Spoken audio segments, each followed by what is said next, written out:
시편 1편과 2편은 비록 두 시편으로 나누어져 있지만 이 두 시편을 붙여서 읽을 때 그 내용을 더 분명하게 알 수가 있습니다. 두 시편을 연결되는 내용으로 보고 읽어야 할 몇 가지 이유가 있습니다. 첫째로 시편 1편과 2편 모두 표제어가 없습니다.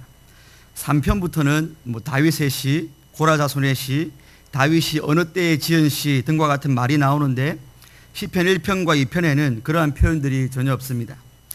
물론 전체 150편의 시편 중에는 표제어가 없는 다른 시편들이 있기는 하지만 이 첫 두 편의 시에 표제어가 없다는 것은 이 두 편이 전체 시편 모두의 서론임을 알려주는 것입니다.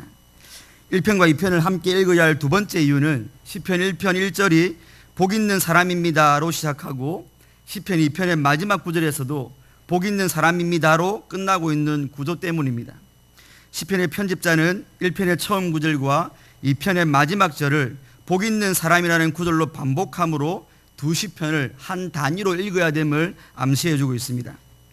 셋째 근거는 두 시편에 존재하고 있는 몇 가지 비슷한 표현들 때문입니다. 1편에서 복된 사람은 여호와의 율법을 묵상하는 자로 나타나고 있고 2편에서 악인은 헛된 것을 경영하는 자들이라고 했는데 사실 두 구절에서 묵상과 경영은 똑같은 히브리 단어입니다. 이 단어는 작은 소리로 읊조린다라는 의미로서 복 있는 사람은 하나님의 율법을 읊조리는 반면에 악인은 헛된 것을 읊조리는 자들로서 둘을 선명하게 대비하고 있는 것입니다. 그리고 1편에서는 악인의 길이 망하는 길이라고 했는데 2편 마지막 절에서도 악인은 길에서 망할 것이다 라고 기록하고 있습니다. 이는 시편 1편과 2편이 전체 시편의 서론임을 분명하게 보여주는 표시인데 시편 전체의 주제가 바로 악인과 의인의 대조이기 때문입니다. 그리고 마지막 근거는 내용적으로도 두 시편은 연결이 됩니다. 시편 1편 후반부에서 악인의 길에 대하여 하나님께서 심판하실 것을 선언하였는데 시편 2편에서는 악인의 길이 어떤 것인지를 더 구체적으로 밝히면서 그들에 대한 심판도 구체적으로 묘사되고 있는 것입니다. 이처럼 말씀드린 몇 가지 이유들을 근거로 시편 1편과 2편은 서로 밀접한 연관성을 가지고 있음을 알 수 있습니다. 그러므로 시편 2편의 내용 연구는 시편 1편과 함께 생각할 때 더 풍성해질 수 있는 것입니다. 그런데 저와 여러분이 시편 2편을 연구하기에 앞서 또 한 가지 더 기억해야 할 내용은 바로 시편 2편이 대표적인 메시아 예언시라는 것입니다. 여호와께서 세우실 왕에 대하여서 가르치는 시편 2편은 신약에서 10번 정도 인용이 되었는데 특히 예수님의 고난과 부활 그리고 예수님의 통치하심과 관련되어서 사용되었습니다. 그러므로 대표적인 메시아 예언시인 시편 2편을 연구하면서 저와 여러분들이 그리스도를 통한 예언의 성취를 발견하지 못한다면 모세의 율법과 선지자의 글과 시편의 나를 가리켜 기록된 모든 것이 이루어져야 한다고 말씀하신 예수님의 말씀을 무시하는 처사가 되는 것입니다. 따라서 이 시간에는 시편 2편이 시편 1편과 밀접한 연관성이 있고 또한 메시아 예언시임을 서론적 지식으로 가지고서 의인의 길과 악인의 길이 무엇인지 함께 상고해 보도록 하겠습니다. 시편 2편은 시편 1편의 마지막 절의 내용인 대저 의인의 길은 여호와께서 인정하시나 악인의 길은 망하리로다라는 선언에 이어서 망하는 악인의 길이 어떤 길인지 구체적으로 보여주고 있습니다. 망할 수밖에 없는 악인들의 행동에 대하여서 시편 2편 1절로 3절에서 보여주고 있습니다. 함께 1절로 3절을 합독하시겠습니다. 시작.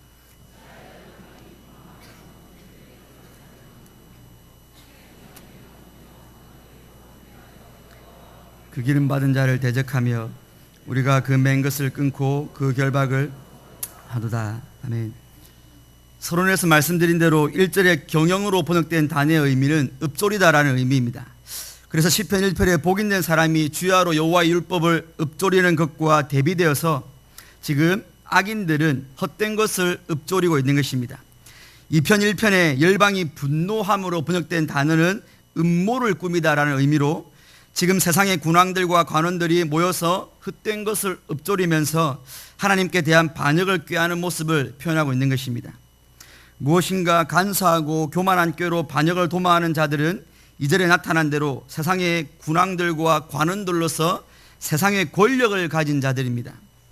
저들의 반역의 대상은 여호와와 그 기름 받은 자라고 했습니다. 여기서 기름 받은 자는 나중에 좀 더 풀어드리겠지만 1차적으로는 다윗 왕을 의미하지만 궁극적으로는 다윗의 후손으로 오신 영적 다윗인 예수 그리스도를 가리키고 있습니다.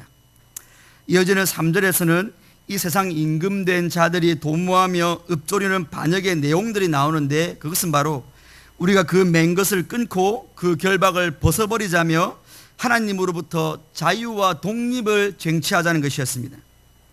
세상 임금들과 관원들이 연합하여 여호와와 그가 기름 부어 세우신 자를 대적하는 일치된 이 읊조림은 사실 타락한 아담 이후의 모든 죄인 군상들의 본질적인 죄악입니다. 로마서 1장 28절의 말씀처럼 죄인은 그 마음에 하나님 두기를 싫어하기 때문에 인간들이 배설해 놓은, 인간들이 추구하는 모든 세상 역사는 하나님을 대적하고 그의 왕국을 파괴하려는 방향으로만 흘려왔습니다.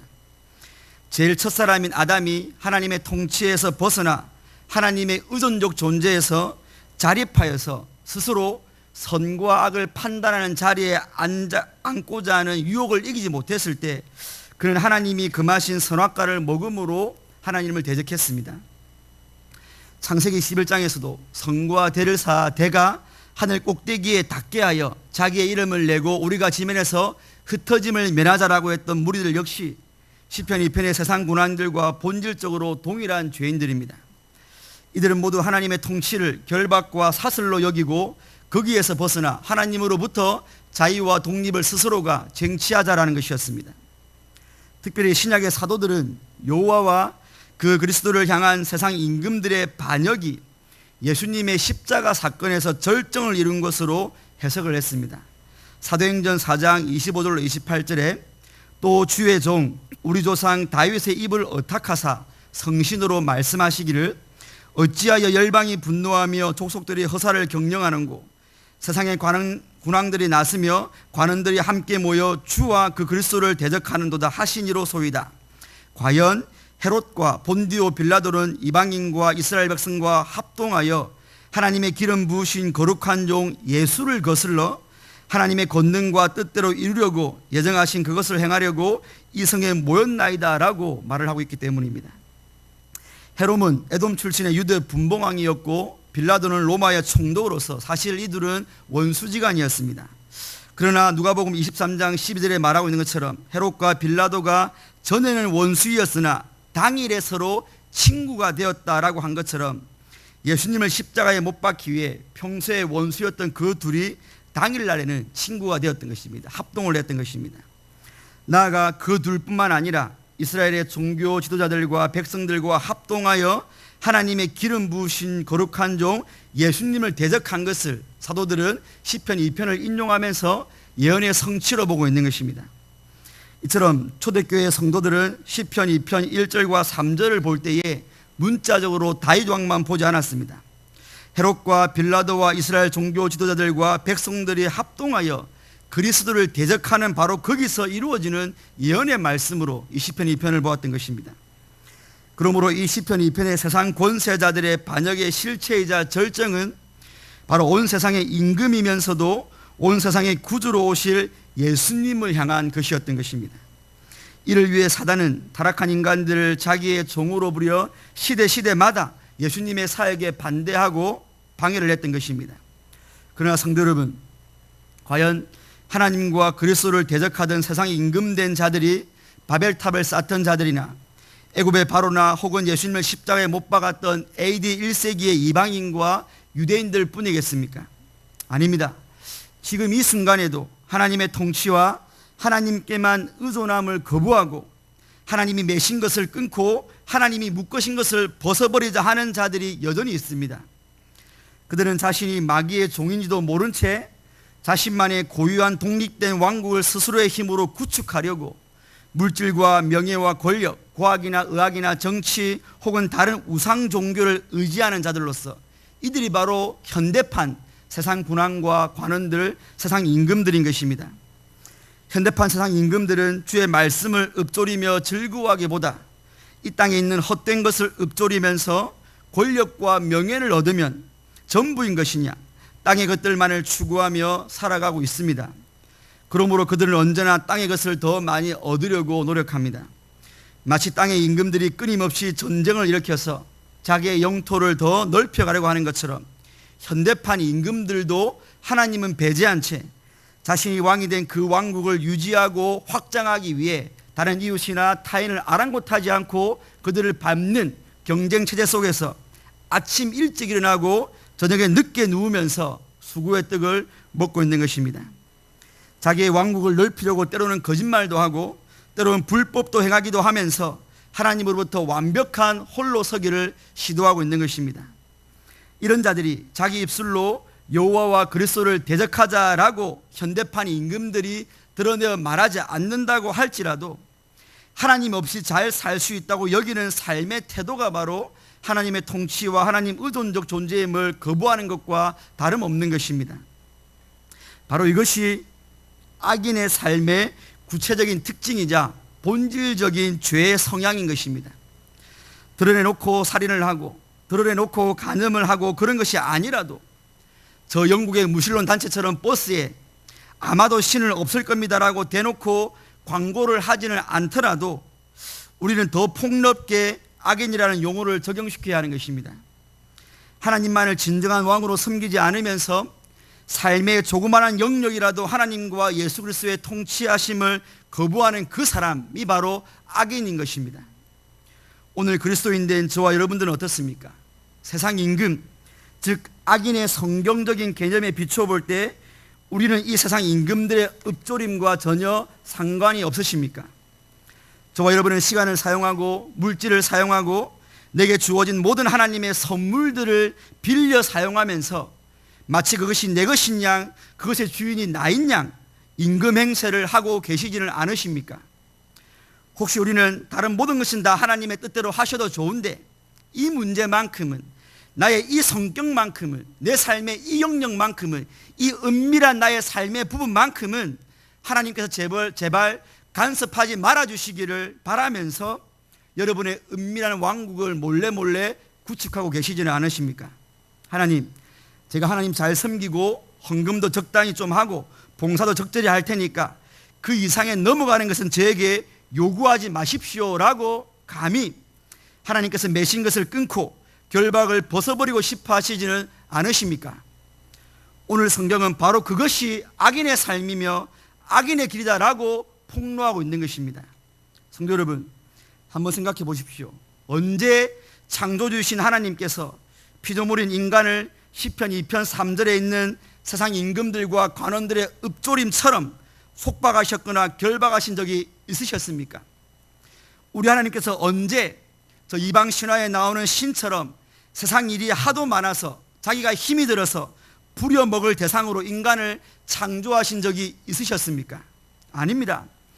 하나님과 관계가 제대로 된 자들에게는 하나님의 율법이나 명령이 절대로 속박이나 결박으로 다가오지 않는 것입니다. 오히려 그것은 생명의 법이며 그 말씀의 테두리 안에서 보호받고 기뻐하며 즐거워하는 것이 인간의 원래의 모습인 것입니다.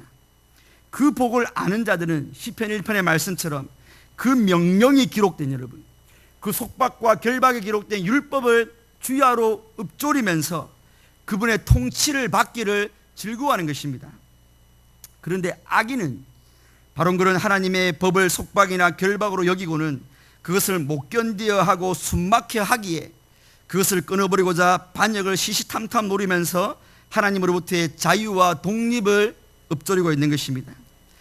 이처럼 하나님의 결박과 속박 안에 있는 것이 진정으로 사는 길, 진정 생명의 길인 줄 모르는 것이 악인의 모습인 것입니다. 그런 의미에서 성도라고 할지라도, 저와 여러분들이 할지라도 우리가 하나님의 법을 즐거워하지 않거나 하나님께서 지금도 우리에게 명령으로 주시는 예수님의 십자가의 그 멍에를 우리가 속박으로 여길 때 우리는 여전히 저와 여러분들 안에 남아있는 세상 임금의 옛 습성을 확인하고 또 확인해야 되는 것입니다. 위험한 것이기 때문에 그렇습니다. 그렇다면 과연 하늘에 계신 하나님께서는 땅의 임금들의 이러한 반란 행위를 어떻게 여기시겠습니까? 오늘 본문 4절에 하늘에 계신 자가 웃으시며 주께서 저희를 비웃으시리로다 라고 했습니다. 여기 비웃는다라는 말은 입을 삐죽이면서 조롱한다라는 말입니다, 여러분. 그들이 모여서 어떻게 하면 하나님에게서 벗어날까 하며 반역을 꾀하는 그러한 모습이 하늘에 계신 하나님이 보실 때에는 우스꽝스럽기에 비웃고 계신 것입니다. 이처럼 세상 모든 임금들이 하나로 뜻을 이루어 하나님을 대적하며 반역을 도모해도 절대자이시며 초월자로 계신 하나님께서는 그 어떤 해도 입으시지 않으시는 것입니다.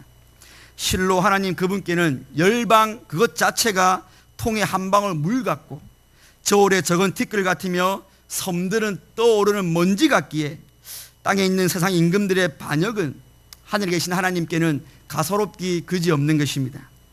그러나 세상 임금의 그런 반역이 하나님 보시기에 가소롭다고 해서 하나님께서는 인심 좋은 할아버지처럼 허허 웃으시면서 넘어가시는 또 그런 분은 아니십니다. 하나님께서는 그의 신적 의로움과 거룩함으로 인해 그의 무한한 위엄에 대한 도전을 단순히 묵과하실 수 없고 죄를 반드시 처벌하시는 분이시기 때문에 그렇습니다. 진노하신 하나님께서는 5절과 6절에서 그때의 분을 바라며 진노하사 저희를 놀래어 이르시기를 내가 나의 왕을 내 거룩한 산 시온에 세웠다 하시리로다 라고 하였습니다. 하나님께서 분을 바라며 진노하사라고 할 때 진노한다는 말은 격분, 격앙, 경노의 의미로 하나님께서 맹렬하게 진노하신다는 것을 표현하는 단어입니다. 땅에 세도가의 진노도 하물며 두려울진데 온 세상을 없는 것 같이 여기시는 그 하나님의 맹렬한 진노는 우리의 이성으로서는 도저히 상상조차 할 수 없을 것입니다. 이어지는 저희를 놀래어라는 말은 하나님의 맹렬한 진노로 세상 임금들이 놀라게 될 것을 말하는 것인데 이 단어는 강조형으로 하나님의 진노가 땅의 임금들을 몹시 놀라게 할 것을 표현하고 있습니다. 그리고 진노하신 하나님께서는 당신께 반역하시는 땅의 임금들을 심판하시기 위해 한 왕을 거룩한 산 시온에 세웠다라고 6절에서 말씀하고 있습니다.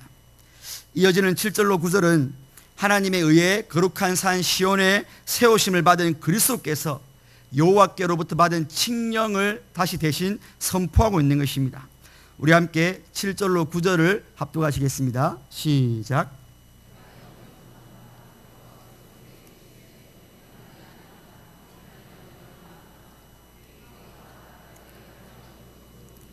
소유가 땅끝까지 이르리로다. 내가 철장으로 저희를 깨트림이며 질그릇같이 부수리라 하시도다. 아멘. 이 칙령은 대적자들을 심판하시기 위해 세운 왕이신 그리스도에게 여호와께서 전하신 명령입니다. 그러면 우리는 그리스도께서 이 예언의 말씀을 성취하심으로 하나님의 진노를 세상 임금들에게 쏟아 부으시다는 것을 알 수 있습니다. 이와 관련하여 바울 사도는 사도행전 13장 33절에서 이렇게 말했습니다. 곧 하나님이 예수를 일으키사 우리 자녀들에게 이 약속을 이루게 하셨다 함이라. 시편 2째 편에 기록한 바와 같이 너는 내 아들이라 오늘날 너를 낳았다 하셨고 라고 하므로 시편 2편의 약속이 죽은 자 가운데서 부활하신 예수님에게서 성취되었음을 또 역시 바울 역시 시편 2편을 예언과 성취의 맥락에서 풀었던 것입니다. 그리고 시편 2편에서는 내게 구하라 내가 열방을 유업으로 주리니 내 소유가 땅끝까지 이르리라 라고 하셨는데 마태복음 28장 18절에서 부활하신 우리 예수님께서는 하늘과 땅의 권세를 아버지가 다 내게 주셨다라고 하므로 부활하신 예수님께서 시편 2편의 말씀처럼 그 아들이 열방을 구하고 열방을 받으시는 것처럼 온 세상을 통치할 권세를 부활하신 예수가 받으셨음을 말씀하고 있는 것입니다. 이는 부활하시기 전에는 예수님이 세상의 주가 아니셨다는 말이 아니라 그분의 인성이 죽음을 이기시고 부활하신 높아지신 그 직위에서 세상의 통치권을 받았다라는 의미인 것입니다. 그리고 시편 2편에서는 여호와의 기름 부음 받은 왕을 거룩한 산 시온에 세우셨다라고 했는데 신약에서 예수님께서는 거룩한 산의 상징이었고 거룩한 상의 성취인 거룩한 성 새 예루살렘에 예수님이 앉아 계신 것입니다. 따라서 요한계시록 11장 15절에서는 세상 나라가 우리 주와 그 그리스도의 나라가 되어 그가 세세토록 왕노릇 하시리도라는 찬송이 거룩한 성 새 예루살렘에 울려 퍼지고 있는 것입니다. 그리고 시편 2편에서는 이 예수님께서 철장 곧 쇠 막대기로 질그릇 같은 세상의 임금들을 부수실 것을 예언했습니다.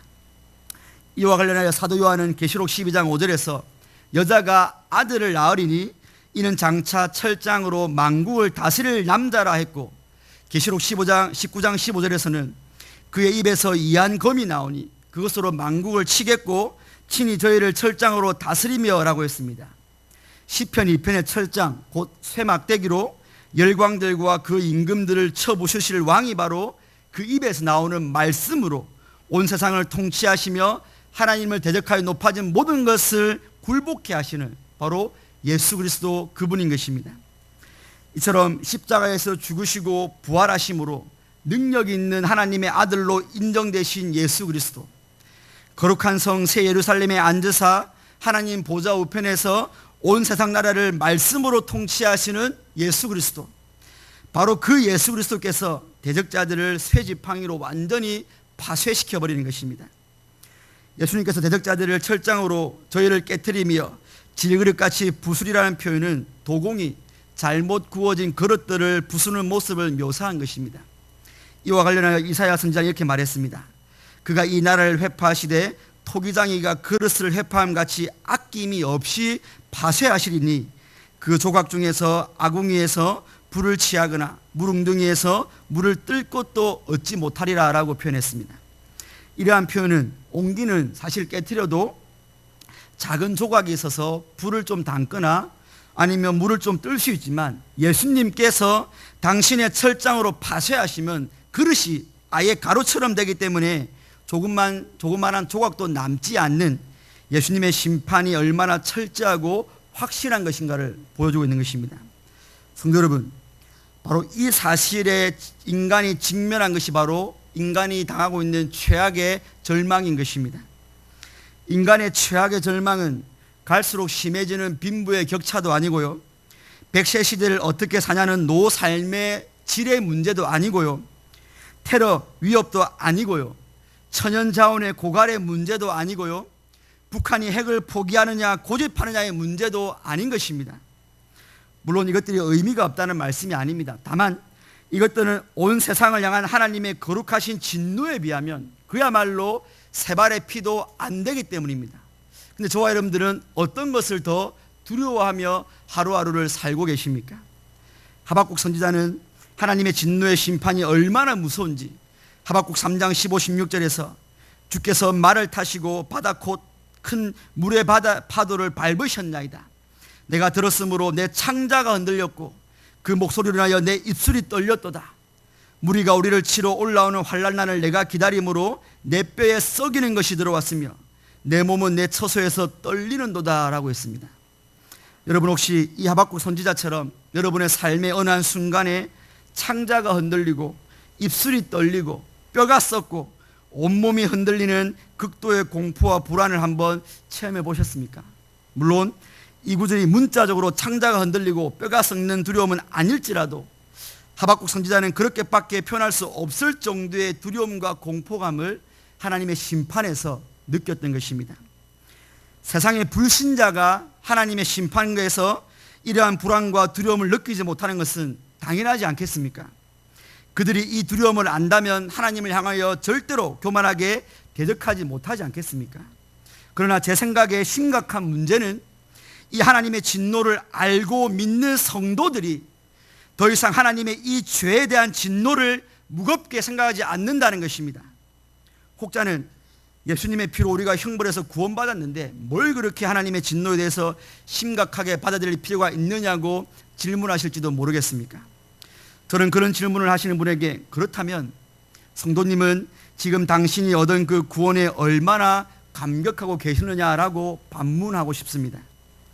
아마도 심각하지도 않고 크게 두렵지도 않은 하나님의 진노에서 구원받은 그분은 현재 그가 누리고 있는 하나님과의 화목과 그분의 자녀됨의 감격도 덜할 것이기 때문입니다. 그러나 만약 구원받은 성도로서 거룩한 성 새 예루살렘으로부터 심판주로 오실 우리 주 예수 그리스도가 내리실 그 죄에 대한 형벌의 무시무시함과 철저함과 확실성을 안다면 그는 그가 받은 구원 그 하나만으로도 너무나 감격해서 무화과 나무가 무성치 못하며 포도나무에 열매가 없으며 감람나무에 소출이 없으며 밭에 식물이 없으며 우리의 양이 없으며 외양간에 소가 없어도 그는 그의 구원의 하나님으로만 기뻐할 수 있을 것이기 때문입니다. 이렇게 하나님의 심판의 무거움과 심각성을 아는 성도는 그의 삶이 아무리 비천하고 황폐라 하더라도 구원의 하나님으로 인해 그분 한 분만으로 기뻐할 수 있는 신앙의 실력자가 되어버리는 것입니다. 이렇게 하나님께서는 거룩한 산 시온에 바로 예수 그리스도를 왕으로 세우셔서 하나님과 그리스도를 대적하는 그 세상 군환들과 그리고 관원들을 반드시 심판하시고야 말 것입니다. 그래서 요한복음 5장 22절에서 우리 예수님께서는 아버지께서 아무도 심판치 아니하시고 심판을 다 아들에게 맡기셨다라고 한 것입니다. 하나님께서 기름 부어 세우신 예수 그리스도께 심판의 전권을 다 위임하신 것이고, 그리스도께서는 그 철장 권세로 악인들을 토기장이가 토기를 파쇄하듯이 반드시 없애버리실 것입니다. 그러나 하나님께서는 그 맹렬한 심판을 완전히 실행하시기 전에 죄인들을 향하여 마지막 경고를 해주심으로 자비를 베풀어 주셨습니다. 하나님께서는 경고 없이 그저 죄인 군상들을 확 쓸어버리시고 지옥에서 영원한 고통을 받게 하실 수도 있으셨지만 10절과 12절에서 마지막 경고의 메시지를 주셨습니다. 우리 함께 10절로 12절을 합독하시겠습니다. 시작.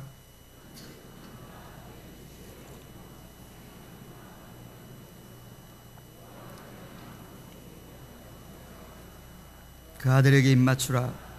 아니하면 진노하심이가 너희가 길에서 망하리니 그 진노가 급하심이라. 여호와를 의지하는 자는 다 복이 있도다. 아멘. 이제 10절로 12절에서는 땅의 임금들과 통치자들을 향하여 여호와께서 세우신 그 왕이 쇠지팡이로 너희들을 완전히 멸할 것이니 지혜를 얻어 여호와를 경외함으로 섬기며 떨며 즐거워할 것을 권고하고 있습니다. 하나님의 최후 통첩이자 동시에 마지막 살 기회를 주시는 자비의 권고입니다. 여호와를 경외하는 것이 지혜의 근본이라는 잠언 9장 10절의 말씀처럼 여호와를 대적하는 땅의 임금들과 그 통치자들에게 지혜를 얻어서 교훈을 받아서 여호와 대적하기를 그만두고 기쁨과 두려움 가운데 그분을 섬기라고 촉구하고 있습니다. 그리고 그렇게 여호와를 경외하는 것은 바로 여호와께서 친히 세우신 그 아드님이신 예수 그리스도께 입맞추는 행위로 나타나야 함을 구체적으로 명령하고 계십니다. 그렇지 아니하면 하나님의 진노가 길에서 나타나는데 그 진노가 급하다고 말씀하고 있습니다. 입을 맞추는 것은 그분을 섬기겠다는 뜻을 온몸으로 표시하는 것입니다. 한 예로 사무엘상 10장 1절에서 사무엘이 사울에게 기름을 붓고 입을 맞추는데 그것은 바로 이제 사울을 공적인 왕으로 섬기겠다는 것입니다. 또 이스라엘 백성들이 바알이나 금송아지에게 입 맞추는 것도 동일한 의미인 것입니다. 성도 여러분, 우리는 바로 앞에서 죄인들에게 직면한 최악의 절정을 살펴보았고 지금 바로 이 구절에서 인간이 스스로 해결할 수 없는 인생 최악의 절망을 하나님께서 어떻게 해결해 주고 계시는가 하는 복음 중에 복음을 보고 있는 것입니다. 그것이 무엇입니까? 그것이 바로 그가 세우신 참 왕이신 예수 그리스도께 입 맞추라는 것입니다. 그분께 복종하라는 것입니다. 죄인 군상들의 죄악의 본질이었던 스스로의 독립을 추구하고 하나님의 말씀을 불순종하는 그 자리에서 나와서 그 아들께 복종하는 입맞춤의 행위로 구원을 얻으라라는 것입니다.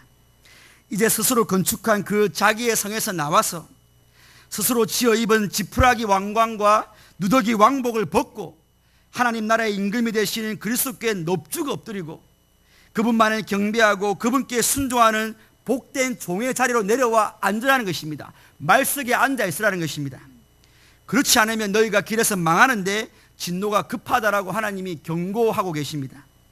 반면 여호와를 의지하는 자는 다 복이 있도다라고 하므로 그 아들에게 입 맞추는 것이 바로 여호와를 의지하는 것이며 성경은 여러분 바로 그 사람이 복이 있는 사람이다라고 말씀하고 있는 것입니다. 사랑하는 경향의 성도 여러분, 그리고 오늘 다시 헌신을 확인하시는 제 61, 62, 63 여전도회 회원 여러분, 여러분들은 복이라는 말을 들으면 가장 먼저 무엇이 떠오르십니까? 좋은 집에 사는 것입니까? 자녀가 잘 되는 것입니까? 직장에서 승진을 하신 것입니까? 하시는 사업이 승승장구하여 계속 번창해 나가는 것입니까? 남들에 비해 무병장수하는 것입니까? 아니면 그저 없는 찬이라도 삼시세끼 먹고 남들에게 욕 안 얻어먹고 사는 소심한 여러분들의 삶이십니까? 그래도 우리 경양의 성도님들은 많은 분들이 복하면 내가 예수님을 믿고 구원받은 것이라고 말하실 줄로 압니다. 네, 맞습니다. 인생 최고의 복은 바로 예수님 믿고 하나님의 진노의 건짐을 받고 나아가 하나님의 자녀까지 된 바로 이 구원의 복에 있는 것입니다. 비록 여러분이 가진 것이 많고 건강하고 명성이 높아도 여전히 자기가 자신의 삶의 중심이 되어 하나님을 하나님의 왕좌에서 끌어내리고 왕 행세를 하고 있는 저 죄인들은 결국 하나님의 급하게 임하는 진노에 의해 영원한 지옥의 형벌을 당하게 될 것입니다. 그러나 하나님의 말씀에서 지혜를 얻고 교훈을 받아 그 아들 되신 예수 그리스도를 자신의 주와 구세주로 삼고 그분께만 순종하기로 입맞춘 그분의 종들에게만 영생복락을 누리게 되는 복이 주어지는 것이지 않습니까? 그런데 이 놀랍고도 형언할 수 없는 인생 최대의 복을 받은 그리스도인들이 이 복은 제쳐두고 이 복은 모두 기본으로 받는 복이라 생각하고 이 본질적인 복의 전부인 이 구원의 복보다는 이 복을 받은 자들에게 덤으로 주어지는 부수적인 복에 더 목을 메고 있다는 것이 문제인 것입니다. 그래서 세상 사람들이 추구하는 복에 기웃거리며 예수님의 존귀한 이름으로 그 복을 추구하는 데 혈안이 되어져 있으며 세상 사람들도 조금만 열심히 하면 받을 수 있는 그 복 받자고 그 복 받은 것으로 자신의 신앙을 자랑하고 점검하려고 한다는 것입니다. 그러나 저와 여러분들이 참으로 그 아들 예수 그리스도께 영혼의 입맞춤으로 여러분의 전인격을 그분께 순종하는 자로 살고 계시다면 그 복을 가장 귀한 복으로 여기시기 바랍니다. 하나님의 계신 성경이 그 아들께 입맞추고 하나님의 그 맹렬한 진노에서 건짐을 받은 그 사람이 가장 복 있는 사람이다라고 시편 1편 1절과 2편 12절에서 정의를 내리고 있기 때문에 그런 것입니다. 그리고 여러분이 정령 이 복을 받으셨다면 내게 해가 되고 고생이 좀 되고 그리스도께 순종한 고생이 좀 되어도 그리스도께 순종하는 바로 그 삶, 여호와의 통치를 속박이나 결박이 아닌 진정한 자유를 느끼며 자신의 영혼의 피난처로 느끼는 바로 그 삶, 여호와의 통치법인 율법을 주야로 묵상하는 그 삶을 그 복을 받으신 자들답게 여러분의 삶으로 증명해내시기를 바랍니다. 왜냐하면 오늘 시편 1편 2편은 성도가 이렇게 살면 여호와께서 이러이러한 복을 준다라는 순서로 말하지 않고요, 여호와께 복을 받은 자는 이런 삶의 모습이 반드시 격발되어 나온다라고 거꾸로 바꾸어서 순서를 말하고 있기 때문입니다. 그러므로 진정으로 여호와의 율법을 즐거워하며 그분의 통치를 기꺼이 순복하며 그 아들 예수 그리스도께 진정성 있는 복음의 입맞춤을 하지 않는 자는 그가 아무리 복을 받았다고 말할지라도 실상은 그저 악인일 따름입니다. 이처럼 여호와를 경외함으로 나올 수밖에 없는 그리스도를 향한 순종의 입맞춤, 바로 이것이 지고의 복임을 기억하시고 이 복을 받은 것을 의인의 삶을 통해 세상 앞에 드러내심으로 악인의 입을 막고 악인에게 부끄러움을 주시고 하나님께만 영광 올려드리시는 경향의 모든 성도들 되시기를 주님의 이름으로 축원드립니다.